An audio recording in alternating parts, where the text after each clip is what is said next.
first step is to lay your quilt top down. Mine is square, so it didn't really matter which way I lay it.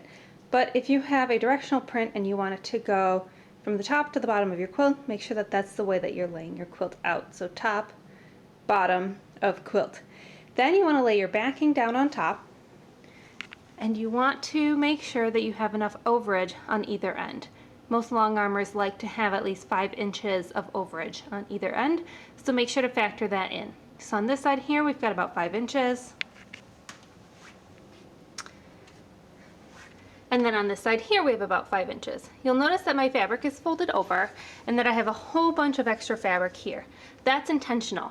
What we're gonna do is we're gonna cut over there on the fold so that we have one piece of our backing, that's the size that we need, and our second piece of backing, which is the one on top, is gonna be the one that's bigger than we need.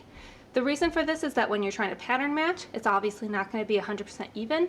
You're gonna be looking at matching up one to the other. So this is going to be like our default one, the one that we know is the right size, and we're going to use the longer one to match up the pattern. Okay, so I've cut my backing in half. We have backing piece A, which is length of quilt top plus 10 inches, and backing piece B, which is the longer piece. So this one is longer than the first one. The first one is the length that we need. The second one is the one that we're going to use to pattern match. I'm down with my iron now. This is backing piece A. So as a recap, this is the one that's the right size for the back of our quilt. And what we need to do now is we need to press back one of the selvage edges. I like to press this one back, the one that doesn't have all the information on it. So these are the two selvages on my piece of fabric. I'm going to press this one back, and I'm going to press it about 1/2 inch. You want to try to keep it nice and even, so you can definitely measure if you want to, but I like to just eyeball it. I can get it pretty even that way. So this is going to be what we're going to do for the entire length of that edge.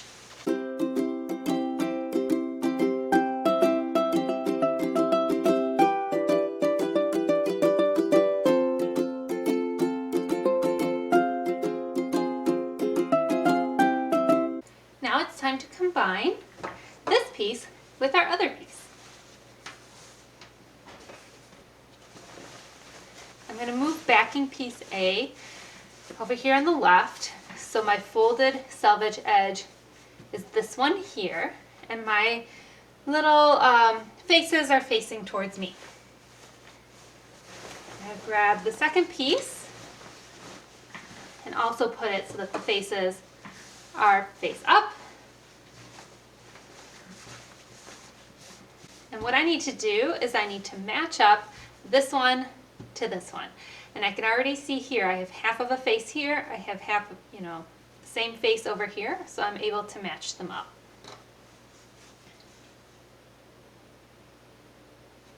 I always check before I glue anything down, because sometimes repeating patterns are not as simple as they seem, but this one is pretty straightforward. This face matches, there's a little bit of this girl's hair that matches, we're back to that same face and the hair, so this is the right match. I'm going to go ahead and take my glue stick. This is just a simple all-purpose Elmer's glue stick, washable glue, and I'm going to glue this selvage edge down to here so that I'm able to get a nice even match on that backing.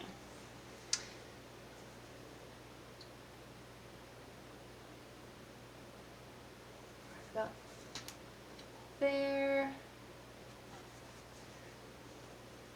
Get the hair. Okay.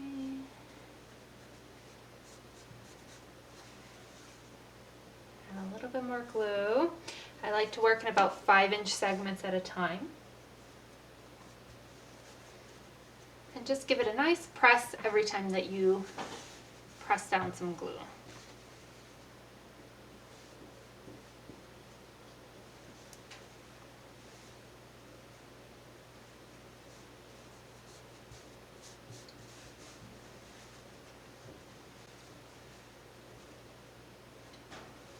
The nice thing with washable glue is if you find you didn't quite get the pattern to match up, you can just pull it right up and re-glue it down.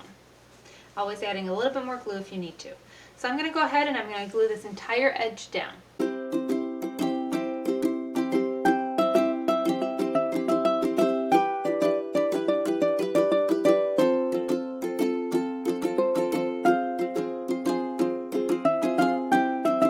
Now that it's all glued down, I'm going to give it about 5 minutes. I want the glue to dry before I'm going to bring this over to my sewing machine and stitch it up. The reason is that some of these edges here are still a little wet. I can pull it up with my hand, and I don't really want that to happen. I want to be able to take this over to my sewing machine and stitch it without worrying that all that time that I took to match up the pattern is going to come undone. And this is also why we have pattern, back A, which is the size that we need, and back B.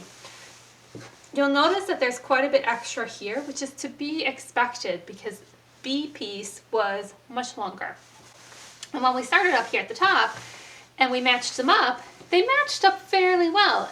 Surprisingly, where we had cut is actually pretty close to the top of the second piece. However, if you're using a fabric that has a really big design or a really long repeating design, it doesn't have to necessarily be a big design, but it might just not repeat for a while. This might not happen. You might be starting back piece A, all the way down here. You might have a good 5, 6, 7, 8 inches of room between when, this edge here will repeat with the pattern on this fabric. So that's why I like to have one piece that I'm like, this is the size backing that I need. This one's longer so that I have that wiggle room and I'm able to match it up without running into any issues where my finished backing is going to end up being too small for my quilt. Okay, so let's take this over to our machine and we're going to stitch it up. What we're going to do is we're going to just gently fold piece A back over piece B. So this is where we glued it down. This is where we had folded that selvage back. And I'm going to take this to my machine and I'm going to follow this folded edge. I'm going to stitch right on the folded edge all the way down to create a seam.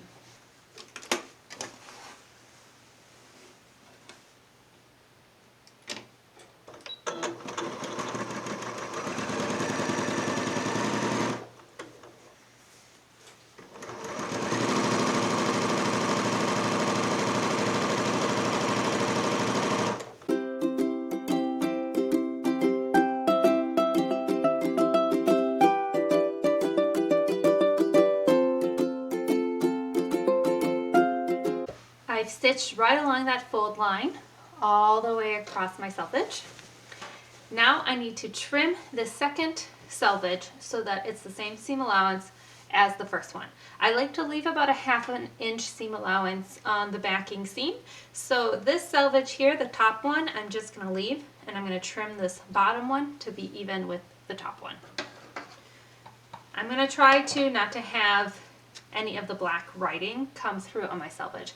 I think I'm going to be able to get that pretty close, just because I'm afraid that this is going to show up through the fabrics onto the front of that backing if I leave it.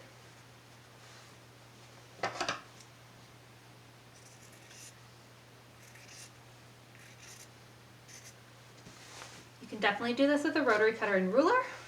I'm just using plain old scissors.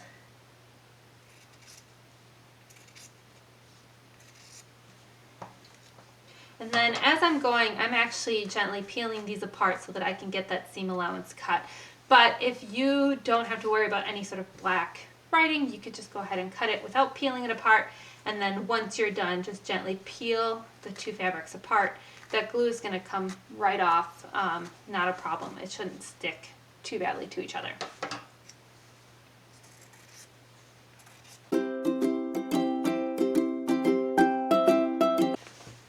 Fabric's cut. I'm going to make sure that I peel apart the two layers so that I have an open seam.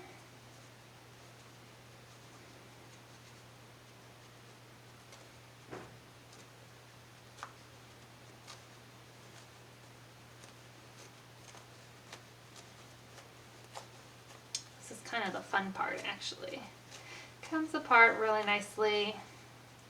If you used a lot of glue, just make sure that you're peeling it so that you can see your stitches. That way when we're going to press it in a moment, it's going to lay nice and flat. We're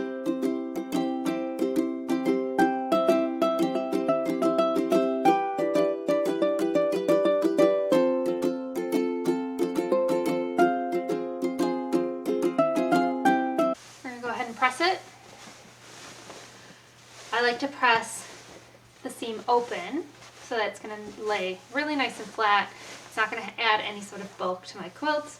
So I'm going to press from the back first, then I'm going to flip it around and press it from the front of my fabric. One thing to note is you do have some glue residue left here. It's going to heat up with your iron. It can leave residue on your iron. So something that I recommend is that you can cover the seam with a pressing cloth or a scrap piece of fabric to make sure that you're not getting any residue on your iron itself. So I will go ahead and I'm going to press this, all the way up the seam flat. Once I've gone all the way this way, flip it around and press it from the side. This is my favorite part because you get to see how well you've done matching up your fabrics. Pretty good, pretty good. Obviously they're not going to all be 100% perfect, but it definitely adds a really nice continuity to your backing. It's going to make it so that once it's all quilted up and finished, you're barely going to notice that seam at all. Once I'm done pressing, my last step is to cut off any excess fabric that I have from backing piece B. So obviously here I have quite a bit extra. If I was basting this at home, I might just leave it, cut it off later when I'm trimming my quilt square. I'm kind of loose that way about it. I'm not too worried. However, I'm going to be sending this back out to a long armor, and I definitely want it to be as nice and neat for my long armor as possible, which means that I'm going to trim up those edges both here on the bottom and all the way at the top so that they are square and perfectly ready to be turned into the quilt backing. So that's how you pattern match a fabric, especially a quilt backing. If you have any questions or comments, leave them below. And as always, please subscribe for more great videos. Thanks for watching.